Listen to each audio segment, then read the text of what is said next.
Hi, I'm Jillian Shanks, and welcome to the introduction to the PLC action cycle within my high leverage questioning loop mini course. The website that I created, which is called GISD PLC Action Cycles. And the point of this is to help get rid of instructional sci in classrooms when teachers ask a question and students don't respond or don't have the opportunity to respond. So this is basically building up muscle memory for the teachers to try and help make sure that all students, especially emergent bilingual students, are able to fully understand the question and have the time to process and generate an answer before they're expected to answer out loud. So this page right here just shows the introduction. And then if we go down here, we can click on the different links. So the first one is the foundation. Again, this is building muscle memory. And the strategy that we're using is QSSA, which is by Sidelets. So I have these cute little anchor charts that teachers can print off. There's also this no opt-out questioning loop, which I'm going to be putting onto Canva cards as well that teachers can print off and wear on a lanyard or keep in their pocket or something like that. Then down here, the teachers can actually take what they've learned and use this little mini game in order to test out their knowledge. So here it says the teacher poses a question about the main idea. Leo looks at his book, then starts tapping his pencil and looking at the clock.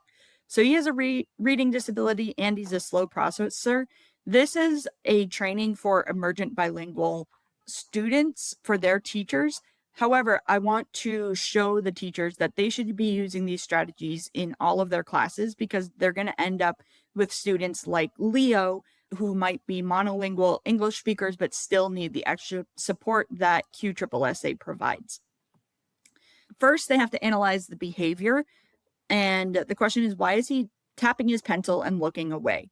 So we would want to probably just say he's bored and trying to distract his neighbors. But in reality, he probably has way too much going on, maybe because the reading is too long. It's not chunked. There's no visuals, something like that.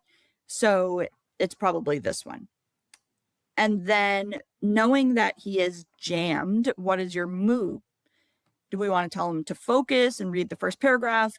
Or do we want to push it off to a peer who can help Leo out? Nope. The right answer is Leo, I'll come back to you in 2 minutes. Your job is to find one main character, A or B.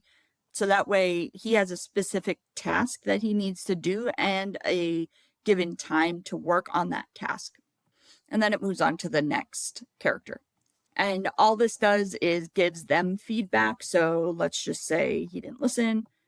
So it gives them feedback. I don't get any of the results of how they did on this. It's just a little mini game for them to practice it. And then the next page that I have finished right now is the PLC goal of standard to STEM loop. So it's backwards planning.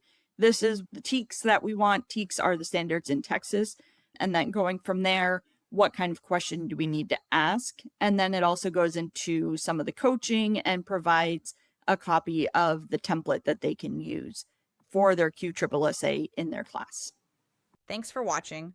I'm Jillian Shanks, and I hope this introduction to the PLC action cycle gave you a helpful overview of the high leverage questioning loop mini course.